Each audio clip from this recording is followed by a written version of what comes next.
দুনিয়া পরীক্ষার হল। আমরা সবাই শান্তি চাই, আমরা সবাই সঠিক পথে পরিচালিত হতে চাই, আমরা সবাই সম্মিলিতভাবে 5 ওয়াক্ত নামাজে প্রতিদিন প্রতি রাকাতে আল্লাহ তাআলার কাছে যেই বিষয়টি আমরা নিবেদন করি, কামনা করি, আশা করি, দরখাস্ত পেশ করি, প্রস্তাব পেশ করি, সেই বিষয়টি হচ্ছে ইহদিনাস সিরাতাল মুস্তাকিম সিরাতাল লাযীনা আন'আমতা আলাইহিম গায়রিল মাগদুবি আলাইহিম ওয়ালাদ-দাল্লিন আমিন। শেষে আমিন বলি কেন? যার অর্থ হচ্ছে, হে আল্লাহ, আপনি আমাদেরকে সিরাতে মুস্তাকিম, সিরাতে মুস্তাকিম মানে হচ্ছে সঠিক পথ, সিরাতে মুস্তাকিম মানে হচ্ছে সহজ পথ, সরল পথ, যেই পথ সোজা আমাকে শান্তির দিকে নিয়ে যাবে, যেই পথে চললে আমরা সবাই সম্মিলিতভাবে জান্নাতে যেতে পারবো, সেই পথের নাম হচ্ছে কোরআনের ভাষায় সিরাতে মুস্তাকিম। কে না চায় সিরাতে মুস্তাকিমের উপর আসতে? সহজ পথ, সরল পথ, যেই পথে নবীগণ চলেছেন, যেই পথে মানুষকে নবীগণ আহ্বান করেছেন, সমস্ত নবী প্রতি মানুষকে, তার জাতিকে সিরাতে মুস্তাকিমের প্রতি আহ্বান করেছেন। এমন একটি সহজ পথ, সরল পথ, শান্তির পথ, সেই পথে পরিচালিত হওয়ার জন্য আমরা সবসময় আল্লাহ তাআলার কাছে নিবেদন করি, দরখাস্ত পেশ করি। সেই পথে চলতে গেলে গুনাহমুক্ত জীবন ছাড়া এই পথে আসা যায় না। এই জন্য আমরা চাই গুনাহ থেকে বাঁচতে, তারপরও গুনাহ হয়ে যায়। আমরা সবাই চাই, এমন ইচ্ছা, এরাদা, নিয়ত, চেষ্টা, প্রচেষ্টা, মেহনত, পরিশ্রম, লক্ষ্য আমাদের সবার এক, যে আমরা গুনাহমুক্ত জীবন চাই। পৃথিবীর এমন কোনো একজন মুসলিম খুঁজে পাওয়া যাবে যে গুনাহমুক্ত জীবন চায় না। সবাই চায় যে আমরা গুনাহ করব না, গুনাহমুক্ত জীবন চাই।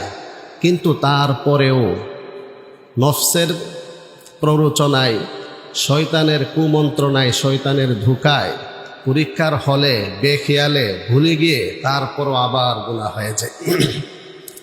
এই জন্য আমরা গুনাহ থেকে কিভাবে বাঁচতে পারি, এই ব্যাপারে আল্লাহ পাক রব্বুল আলামিন আমাদেরকে মহাগ্রন্থ আল কোরআনুল কারীমে কি নির্দেশনা দিয়েছেন, দিক নির্দেশনা দিয়েছেন, গাইডলাইন দিয়েছেন, প্রেসক্রিপশন হিসাবে উল্লেখ করেছেন, তা আমরা জানতে চাই। এই জন্য আমরা দীর্ঘদিন যাবৎ যে গুনাহের আলোচনা করেছি, গুনাহ প্রথমত 2 প্রকার: সগীরা গুনাহ, কবিরা গুনাহ, হাতের গুনাহ, চোখের গুনাহ, জবানের গুনাহ, পায়ের গুনাহ, শরীরের বিভিন্ন অঙ্গ প্রত্যঙ্গের মাধ্যমে সংগঠিত অপরাধ সমূহের তালিকা আমরা শুনেছি, যেখানে আল্লাহ পাক রব্বুল আলামিন আদেশ করেছেন, ওয়াযারু যাহিরাল ইসমি ওয়া বাতিনা, তোমরা বাহ্যিক গুনাহ, অভ্যন্তরীণ গুনাহ, প্রকাশ্য গুনাহ, গোপনীয় গুনাহ তোমরা বর্জন করো। বলেন, এটা কার নির্দেশ? আল্লাহ তাআলার নির্দেশ। যেখানে আল্লাহ তাআলা বলছেন, তোমরা জাহিরি গুনাহ, বাতিনি গুনাহ। জাহিরি গুনাহ হচ্ছে যা প্রকাশ্য, মানে অঙ্গ প্রত্যঙ্গ দ্বারা যে সকল অপরাধ করা হয়, এটাকে বাহ্যিক গুনাহ বলা হয়, জাহিরি গুনাহ। বাতিনুল ইসম, অভ্যন্তরীণ অপরাধ, বাতিনি গুনাহ, সেটা হচ্ছে অন্তর দ্বারা, দিল দ্বারা যে সকল অপরাধ সংগঠিত হয়, যা চিন্তাগত, অভ্যন্তরীণ, যা উপলব্ধির সাথে সম্পৃক্ত, যা অনুভূতির সাথে সম্পৃক্ত অপরাধ, সেগুলাকে বলা হয় বাতিনি গুনাহ। উদাহরণ: অহংকার, হিংসা, লোভ, লালসা, সম্পদের আকর্ষণ, সম্মানের আকর্ষণ, অবৈধ যৌন আকর্ষণ, যৌন চিন্তা, যৌন লালসা, এগুলো অন্তর দ্বারা বা মস্তিষ্কের দ্বারা, চিন্তা শক্তির দ্বারা করা হয়। তো এটাকে আল্লাহ তাআলা কোরআনে বাতিনুল ইসম, অভ্যন্তরীণ অপরাধ, অভ্যন্তরীণ গুনাহের কথা বলেছেন। তো এই জন্য আমরা বাহ্যিক, অভ্যন্তরীণ, জাহিরি, বাতিনি সব গুনাহ থেকে বাঁচার জন্য আল্লাহ তাআলা আদেশ করেছেন। তো গুনাহ থেকে আমরা কিভাবে বাঁচব? যেখানে আল্লাহ পাক রব্বুল আলামিন সৃষ্টিগতভাবে প্রতিটি মানুষকে দিয়েছেন একটি নফস, একটি হাওয়া, একটি প্রবৃত্তি, মন্দ চর্চা করার এক বিশেষ যোগ্যতা আল্লাহ তাআলা একমাত্র মানব জাতি এবং জিন জাতিকে দিয়েছেন। আল্লাহ তাআলা ফেরেশতাকে মন্দ কাজ করার যোগ্যতা দান করেন নাই। স্বাধীন ইচ্ছা, ইখতিয়ারি ক্ষমতা আল্লাহ তাআলা ফেরেশতাদেরকে দান করেন নাই। আবার প্রাণী জগৎকে ভালো কাজ করার যোগ্যতা আল্লাহ তাআলা দান করেন নাই। একমাত্র মানব জাতি আর জিন জাতি, মানুষকে আল্লাহ পাক রব্বুল আলামিন ভালো কাজ করার যোগ্যতা যেভাবে দান করেছেন, আবার মন্দ কাজ করার যোগ্যতাও আল্লাহ তাআলা দান করেছেন। এজন্যই মানুষ হলো আশরাফুল মাখলুকাত, মানুষ হলো সৃষ্টির শ্রেষ্ঠ। গুনাহের মজা বুঝার পরেও আল্লাহ তাআলার ভয়ে গুনাহ থেকে বিরত থাকাটাই হচ্ছে শ্রেষ্ঠত্বের প্রমাণ। তো এই জন্য আমরা গুনাহ থেকে কিভাবে বাঁচব? তার এক নাম্বার, গুনাহ থেকে বাঁচার এক নাম্বার কর্মসূচি হলো আল হিম্মাতুল উলিয়া, সব ইচ্ছা, হিম্মত করা, নিয়ত করা, দৃঢ় প্রতিজ্ঞা আর দৃঢ় ইচ্ছাই হচ্ছে গুনাহ থেকে বাঁচার এক নাম্বার মাধ্যম। বলেন, গুনাহ থেকে বাঁচার জন্য এক নাম্বার কি করতে হবে? ইচ্ছা পোষণ করতে হবে, হিম্মত করতে হবে, চেষ্টা করতে হবে, মুজাহাদা করতে হবে, নিজের একটা প্রবল ইচ্ছা লাগবে। মানুষ ইচ্ছা করলে পারে না এমন কাজ খুব কমই আছে। আর যেখানে আল্লাহ তাআলা সৃষ্টি করে দুনিয়াতে পাঠিয়েছেন, আল্লাহ তাআলা ওয়াদা করেছেন, প্রতিশ্রুতি দিয়েছেন, ওয়াল্লাযীনা জাহাদু ফীনা লানাহদিয়ান্নাহুম সুবুলানা ওয়া ইন্নাল্লাহা লামাআল মুহসিনিন। নিশ্চয়ই যারা চেষ্টা করবে, পরিশ্রম করবে, সাধনা করবে, নফসের বিরুদ্ধে যারা মুজাহাদা করবে, জিহাদ করবে, লড়াই করবে, আল্লাহ তাআলা ওয়াদা ডাবল শব্দ ব্যবহার করেছেন। নিশ্চয়তার শব্দ দুইটা গ্রামাটিক্যাল। লানাহদিয়ান্নাহুম, অবশ্যই অবশ্যই আমি তাকে সঠিক পথে পরিচালিত করব। সুবহানাল্লাহ। বলেন, এই প্রতিশ্রুতি কে দিয়েছেন? আর আল্লাহ পাক রব্বুল আলামিন ইন্নাল্লাহা লা ইউখলিফুল মিআদ, নিশ্চয়ই আল্লাহ তাআলা প্রতিশ্রুতি ভঙ্গ করেন না। মানুষ শয়তানের দুকায় পড়ে ওয়াদা খেলাফি করতে পারে, মানুষ শয়তানের দুকায় নফসের কুমন্ত্রণায় সে প্রতিশ্রুতির ভঙ্গ করে ফেলতে পারে, বিশ্বাসঘাতকতা করতে পারে, কিন্তু আল্লাহ তাআলা মহান। তিনি যে ওয়াদা করেছেন বিন্দু মাত্র সেই ওয়াদার বরখেলাফ তিনি করবেন না। একথা আমরা 100% ইয়াকিন, 100% বিশ্বাস আমরা করি, এটা আমাদের ঈমান। যেখানে আল্লাহ তাআলা ওয়াদা করেছেন, কিসের ওয়াদা করেছেন? যারা মুজাহাদা করবে। মুজাহাদার শাব্দিক অর্থ হচ্ছে মাশাক্কা, কষ্ট, পরিশ্রম, চেষ্টা, সাধনা। এর একটি পারিভাষিক অর্থ আছে, কোরআনিক একটি পারিভাষিক অর্থ আছে। কোরআনিক পারিভাষিক অর্থ হচ্ছে মুখালাফাতুল হাওয়া, নফসের বিরোধিতা, মনের বিরোধিতা করাই হচ্ছে কোরআনিক পরিভাষা মুজাহাদা। মনে যা চায়, মনে চায় খারাপ কাজ করতে, মনে চায় গুনাহের কাজ করতে, কিন্তু তার বিরুদ্ধে অবস্থান নেওয়াটাকেই কোরআনের ভাষায় কি বলা হয়েছে? মুজাহাদা, জিহাদ, এটা লড়াই। বলেন, এ লড়াই কার বিরুদ্ধে? নফসের বিরুদ্ধে। এ লড়াই শয়তানের বিরুদ্ধে। শয়তান আর নফসের বিরুদ্ধে লড়াই করলে সাহায্য করবেন কে? আল্লাহ তাআলা। এটা আল্লাহ তাআলার ওয়াদা। তাহলে বলেন তো, গুনাহ থেকে বাঁচার জন্যে এক নাম্বার কর্মসূচি কি? হিম্মত, প্রতিজ্ঞা, দৃঢ় ইচ্ছা, সৎ ইচ্ছা। তা আমরা কি এরকম নিয়ত করতে পারি? এই সৎ ইচ্ছা করি যে আল্লাহ, আমরা যেভাবে চাই, আবার আপনি যেভাবে আদেশ করেছেন সেই পথেই আমরা চলতে চাই, গুনাহ থেকে বাঁচতে চাই, এমন একটি উচ্চ মনোবল, উচ্চ আকাঙ্ক্ষা, সৎ ইচ্ছা আমরা সবাই করতে পারি ইনশাআল্লাহ। আল্লাহ তাআলা আমাদের সবাইকে সর্বোচ্চ চেষ্টা করার, গুনাহ থেকে বাঁচার সর্বোচ্চ চেষ্টা করার তৌফিক দান করুন, আমিন। ছোট্ট একটি আরবি প্রবাদ মন হয়েছে, সেটা বলে ফেলি যে আমরা কম বেশি মুসলিম হিসাবে বিভিন্ন ঘটনা থেকে, বই পুস্তক থেকে অথবা ওয়াজ মাহফিল থেকে আমরা একটা শব্দ শুনে থাকি, যেই শব্দটা খুবই আকর্ষণীয় এবং হৃদয়স্পর্শী, মর্মস্পর্শী একটা শব্দ। দেখেন তো এই শব্দটা আপনারা শুনেছেন কিনা? ইসমে আজম। ইসমে আজম শুনেছেন তো? ইসমে আজম কি? ইসমে আজম কথাটা শুনলে তো এর মধ্যে একটা মানে আকর্ষণ আছে। ইসমে আজম পরে কাজটা করে ফেললো, ইসমে আজম। তো ইসমে আজম কি? ইসমে আজম এক বুজুর্গ বলেন, আসলে ইসমে আজমের বাস্তবতা, তাৎপর্য, হাকিকত হচ্ছে আল হিম্মাতুল উলিয়া হিয়াল ইসমুল আজম। তো সৎ ইচ্ছা আর উচ্চ মনোবল, দৃঢ় ইচ্ছাই হচ্ছে মূলত ইসমে আজম। সুবহানাল্লাহ। তো এই জন্য একজন মানুষ যখন দৃঢ় ইচ্ছা পোষণ করে, আর আল্লাহ তাআলা এখানে ওয়াদা করেছেন তাকে অবশ্যই হেদায়েত দিবেন, অবশ্যই তাকে সঠিক পথে পরিচালনা করবেন, তো ইসমে আজম এই সৎ ইচ্ছা ছাড়া আর কোনটা হবে? বাকি সেখানে আমরা কিছু দোয়া শুনে থাকি, যে দোয়াগুলোর ফিডব্যাক বা মাফহুম, মর্মটা এটাই। যেমন এক জায়গায় আসে ইসমে আজম হচ্ছে ইয়া হাইয়ু ইয়া কাইয়ুম বিরহমাতিকা আস্তাগীথ, অথবা আল্লাহ তাআলার বিভিন্ন নাম, আয়াতুল কুরসি, আল হাইয়ুল কাইয়ুম, এই সকল নামগুলো। তো এই যে নামটা আমরা শুনি ইসমে আজম, এদের আমরা কি বলতেছি? ইয়া হাইয়ু ইয়া কাইয়ুম, হে চিরঞ্জীব, হে সর্বময় ক্ষমতার অধিকারী, নিয়ন্ত্রণকারী, মহাশক্তিধর সত্তা, বিরহমাতিকা আস্তাগীথ, আপনার বিশেষ রহমতের মাধ্যমে আমি আশ্রয় প্রার্থনা করছি, সাহায্য প্রার্থনা করছি। তো বলেন এই দোয়াটা যে আমরা পড়ি, এর অর্থ কি দাঁড়াইল? যে আমি এমন একটি ইচ্ছা পোষণ করেছি, আমি শপথ করছি, আমি দৃঢ় ইচ্ছা পোষণ করি যে হে আল্লাহ, আমি আপনার সাহায্য প্রার্থনা করি, গুনাহমুক্ত জীবন আমি চাই। এই জন্য এই নামের একটা পাওয়ার, হাইয়ুন কাইয়ুমুন, আবার বিরহমাতিকা আস্তাগীথ, এটা একটা নামের পাওয়ার। এই পাওয়ার দিয়ে আমরা আল্লাহ তাআলার কাছে কামনা করি। তাহলে সর্বোপরি কথা হচ্ছে, মূলত ইসমে আজম কি বলেন? মনের দৃঢ় ইচ্ছা, মনের দৃঢ় ইচ্ছা, আল হিম্মাতুল উলিয়া, উচ্চ আকাঙ্ক্ষা, উচ্চ মনোবলটাই হচ্ছে মূলত ইসমে আজম। তো আল্লাহ তাআলা আমাদের সবাইকে গুনাহ থেকে বাঁচতে ওই রকম সৎ ইচ্ছা আর উচ্চ মনোবল লালন করার তৌফিক সবাইকে দান করুন, আমিন।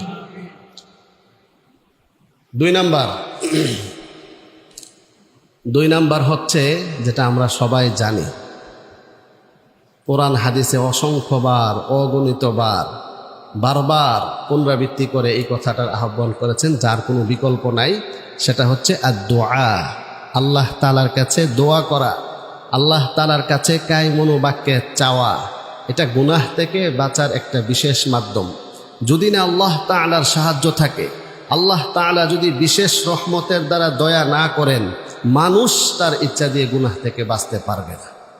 এজন্য হাদিস শরীফের মধ্যে আসছে, মান লাম ইয়াসআলিল্লাহ ইয়াগদাব আলাইহি, যে ব্যক্তি আল্লাহ তাআলার কাছে দোয়া করে না, আল্লাহ তাআলার কাছে চাই না, তো আল্লাহ পাক রব্বুল আলামিন তার উপর অসন্তুষ্ট হন, রাগান্বিত হন, ক্রোধান্বিত হন। বলেন নাউযুবিল্লাহি মিন যালিক। পৃথিবীতে এমন একজন সত্তা যার কাছে চাইলে তিনি খুশি হন। একবার নয়, বারবার, শতবার, হাজারবার যদি আপনি চান, আল্লাহ তাআলা বিরক্ত হবেন, আল্লাহ তাআলা সন্তুষ্ট হবেন। এই জন্য হাদিসের মধ্যে আসছে আদ-দুআউ হিয়াল ইবাদাহ, দোয়াই হচ্ছে মূলত ইবাদত। ইবাদতের মূল কথা, ইবাদতের সারমর্ম হচ্ছে দোয়া। অন্য জায়গায় রাসূল বলেন আদ-দুআউ মুখুল ইবাদা, দোয়া হচ্ছে ইবাদতের মগজ। বলেন ইবাদতের মগজ কি? দোয়া। মগজবিহীন, ব্রেইনবিহীন একটা মানুষের ব্রেইন নষ্ট হয়ে গেলে তার জীবনে আর কি থাকে?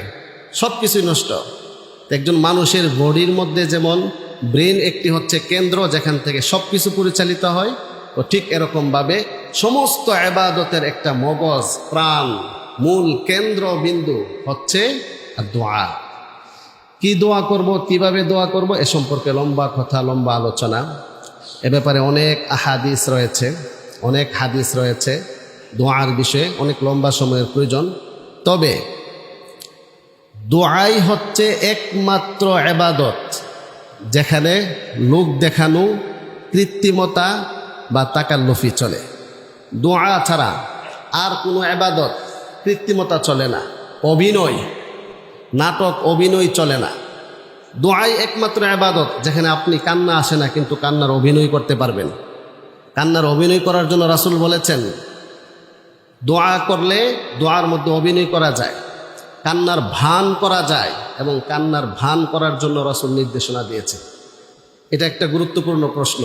বলেন ইসলামী শরীয়তে এমন কি ইবাদত আছে যে ইবাদতের মধ্যে অভিনয় করা যায়, যে ইবাদতের মধ্যে তাকাল্লুফি, বা কৃত্রিমতার ভাব নেওয়া যায়, সেই ইবাদতের নাম কি? দোয়া। আর দোয়া, তো এই জন্য দোয়া আমরা সবসময় করব।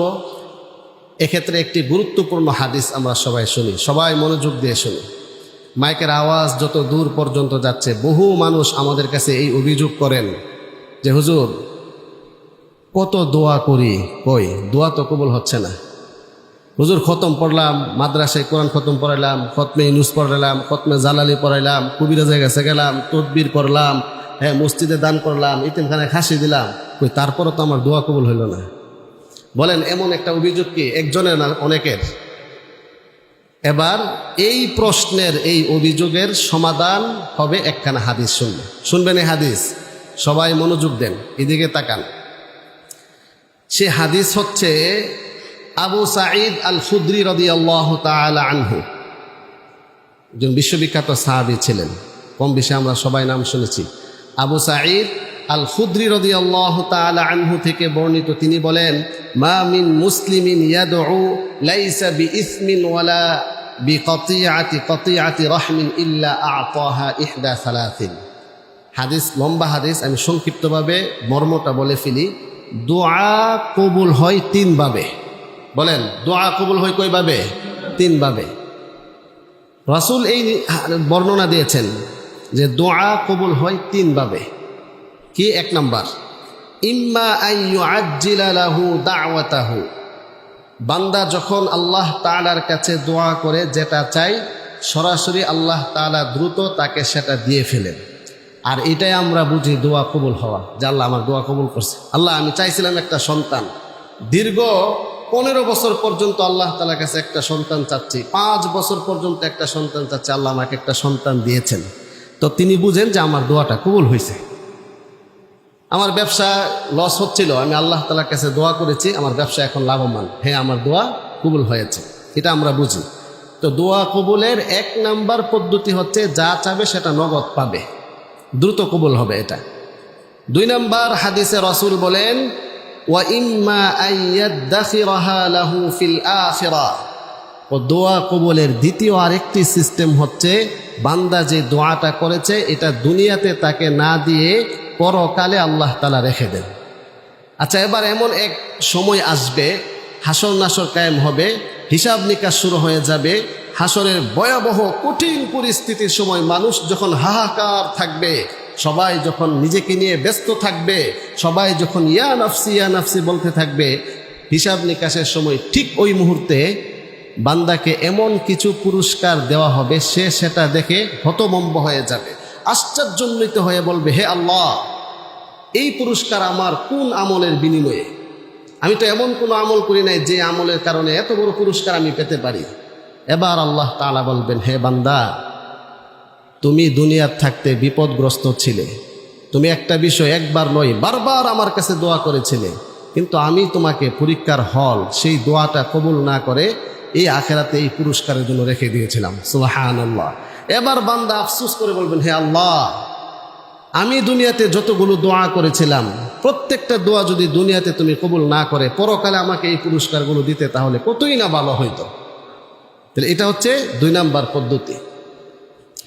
দোয়া কবুলের 3 নাম্বার পদ্ধতি রাসূল হাদিসে বলেন, ওয়া ইম্মা আন ইয়াদফা আনহু মিনাস সু, বান্দা দোয়া করার মাধ্যমে সে যা চেয়েছে নগদ সেটা না দিয়ে আল্লাহ তাআলা এই দোয়ার কারণে তার বড় একটা বিপদ সরিয়ে দেন, বড় একটা অকল্যাণ তার জন্য ছিল, কিন্তু সেটা আল্লাহ তাআলা কুদরতিভাবে সরিয়ে দেন। এটাও একটা দোয়া কবুলের মাধ্যম। সুবহানাল্লাহ। তো বলেন তো, দোয়া কবুল হয় কি একভাবে না 3 ভাবে? আমরা বুঝি তো একটা, যা চাইছি তা পেয়ে ফেলে। তাহলে এই হাদিস দ্বারা একটা সুস্পষ্ট একটা বিষয় প্রমাণিত, সেটা হচ্ছে দোয়া করলে লস নাই। দোয়া এমন একটি ইবাদত, আপনি দোয়া করবেন, এটা লস হবে না, কোনো না কোনোভাবে আল্লাহ তাআলা অবশ্যই উপকার করবেন। সেটা চাই নগদ দ্রুত হয়ে যেতে পারে, না হয় সেটা পরকালে তার পুরস্কার দিবেন, না হয় এই দোয়ার মাধ্যমে আল্লাহ তাআলা বড় একটা বিপদ আল্লাহ তাআলা সরিয়ে দিবেন। তাহলে বলেন, এবার প্রথম যেই অভিযোগটা ছিল যে হুজুর এত দোয়া করতেছি কবুল হয় না, তা আসলে কি দোয়া কবুল হয় না নাকি কবুল হয়? একথার ইয়াকিন অন্তরে বিশ্বাস থাকতে হবে। এই ব্যাপারে আল্লাহ পাক রব্বুল আলামিন এখানে আয়াত স্মরণ হয়েছে যে সূরাতুল বাকারা, আল্লাহ পাক রব্বুল আলামিন বলেন সূরাতুল বাকারা 186 নম্বর আয়াত। খুব মনোযোগ, কোরআন সন্দেহ মুক্ত গ্রন্থ। আল্লাহ তাআলা কি গাইডলাইন দিয়েছেন? আল্লাহ তাআলা বলেন وَإِذَا سَأَلَكَ عِبَادِي عَنِّي فَإِنِّي قَرِيبٌ أُجِيبُ دَعْوَةَ الدَّاعِ إِذَا دَعَانِ فَلْيَسْتَجِيبُوا لِي وَلْيُؤْمِنُوا بِي لَعَلَّهُمْ يَرْشُدُونَ। আর যখন আমার বান্দা আমার নিকট চায়, কামনা করে, দোয়া করে, আমি তার খুব কাছে নিকটেই থাকি। উজিবু, আমি জবাব দেই, আমি সাড়া দেই। দাওয়াতাদ দাঈ, কোনো দাঈ দোয়াকারী ব্যক্তি যখন দোয়া করে, ইদা দাআনি, আমার নিকট, ফালইস্তাজিবু লি, অবশ্যই অবশ্যই আল্লাহ তাআলা সাড়া দিবেন। সে যেন দোয়া কবুলের আশায় দোয়া করে। দেখেন আল্লাহ বলছেন দোয়াটা কবুল হবে এই আশা নিয়ে যেন সে দোয়া করে। তা আমার তো এক কথার ইয়াকিন থাকতে হবে যে অবশ্যই অবশ্যই আমার দোয়া আল্লাহ তাআলা কবুল করবেন। হয়তো নগদ, না হলে বাকি, না হলে বিপদ সরানো করবেন। ওয়াল ইউমিনু বি, সে যেন আমার প্রতি ঈমান রাখে, বিশ্বাস রাখে, এক কথার ইয়াকিন রাখে। লাআল্লাহুম ইয়ারশুদুন, অবশ্যই অবশ্যই আল্লাহ তাআলা তাকে সঠিক পথে পরিচালিত করবেন। বলেন তাহলে দোয়ার একটি বিশেষ আদব কুরআনিক ইনফরমেশনের মাধ্যমে আমরা জানতে পারি, সেটা হচ্ছে দোয়া করতে হবে ইয়াকিনের সাথে, দোয়া করতে হবে এই বিশ্বাসের সাথে যে হ্যাঁ অবশ্যই আল্লাহ তাআলা আমার দোয়া কবুল করবেন। যা হাদিসে কুদসির মধ্যে রাসূলুল্লাহ সাল্লাল্লাহু আলাইহি ওয়াসাল্লাম বলেন, আনা ইনদা যন্নি আবদি বি, আমার বান্দা আমার প্রতি যেমন বিশ্বাস রাখে, যেমন ধারণা পোষণ করে, আমি তার সাথে ওই রকম আচরণ করি। এখন আমি যদি আমার আল্লাহ তাআলার সাথে আমার এরকম ধারণা পোষণ করে যে আল্লাহ, আমি যে গুনাহগার বান্দা, আল্লাহকে আমার কথা শুনবে, আমার দোয়া কবুল করবে, তা আমি আমার ধারণা যদি এমন হয়, তা আচরণ কেমন হবে? এমনই হবে। এই জন্য হাদিসে কুদসি থেকে আমরা জানতে পারি, না আমি হাজারো গুনাহ করতে পারি কিন্তু আমি আল্লাহ তাআলার বান্দা।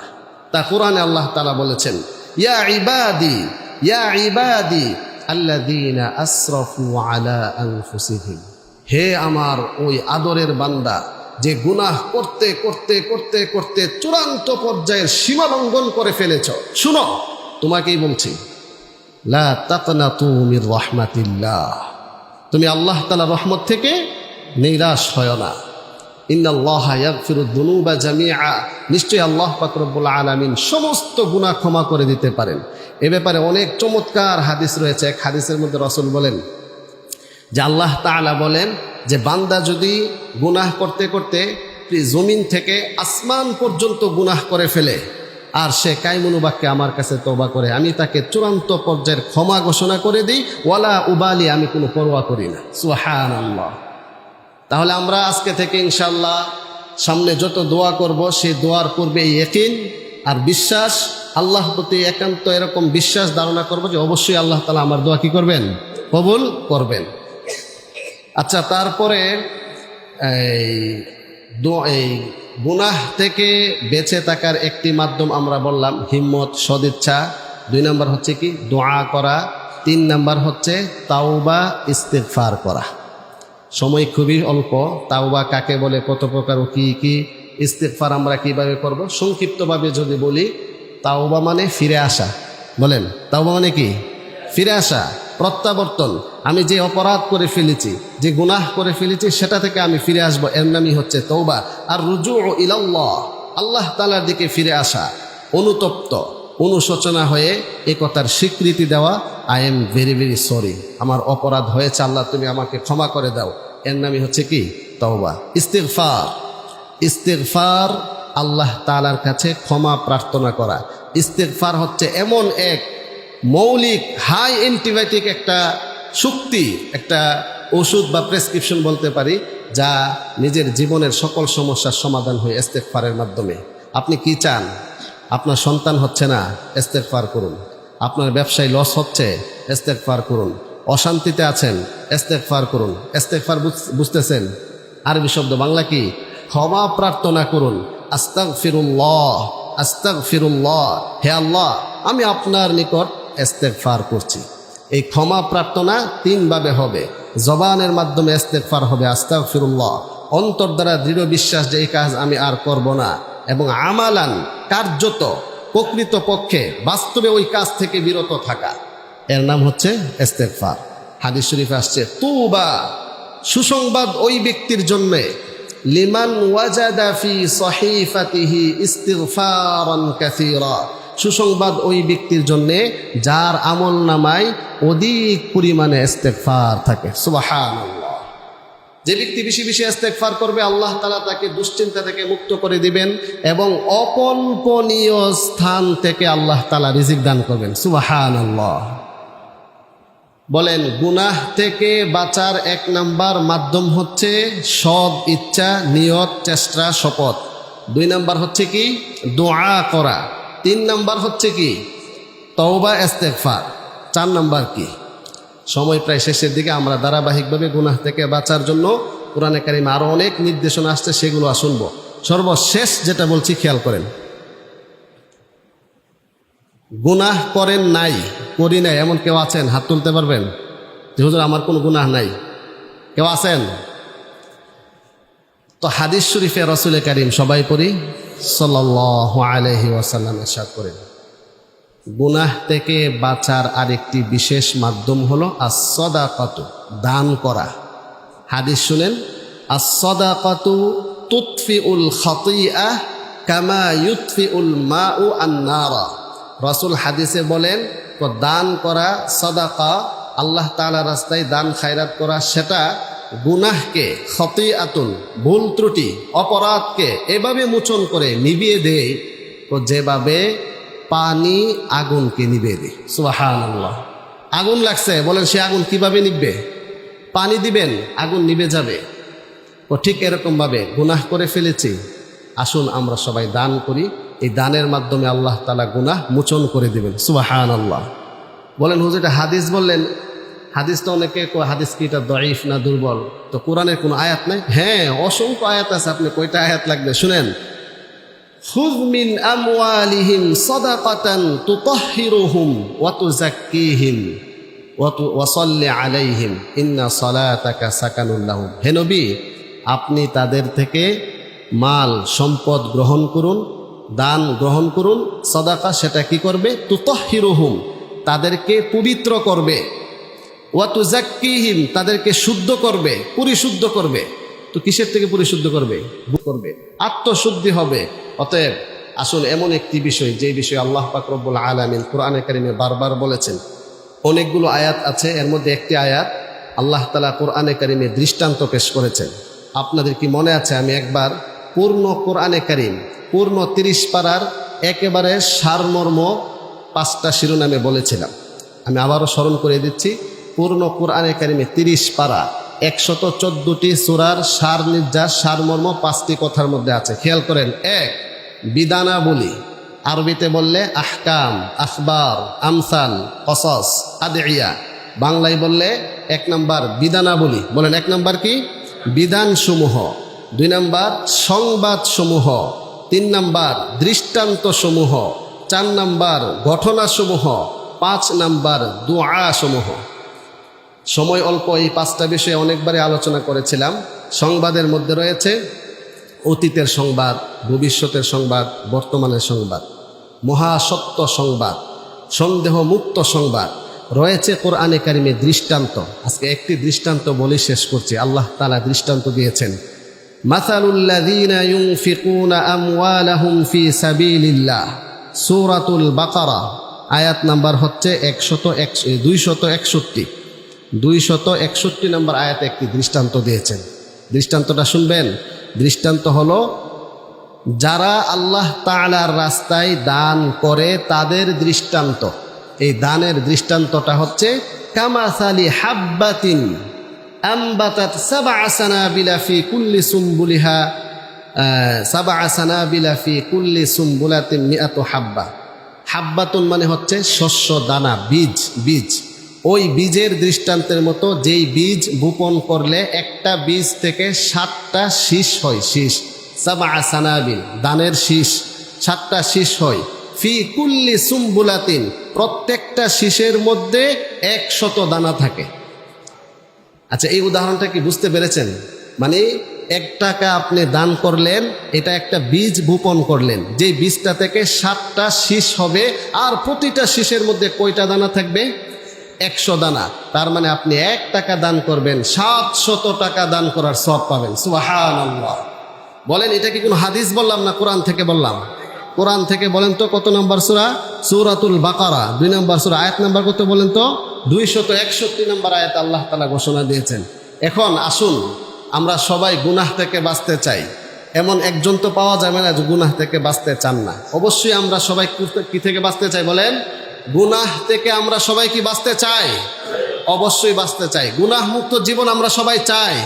আমরা কি চাই আমাদের আমল নামায় যে গুনাহগুলো আছে সেই গুনার মধ্যে আমরা পানি ঢেলে দিই, আর সেই পানি আমাদের গুনাহগুলোকে ধুয়ে মুছে পরিষ্কার করে ফেলুক?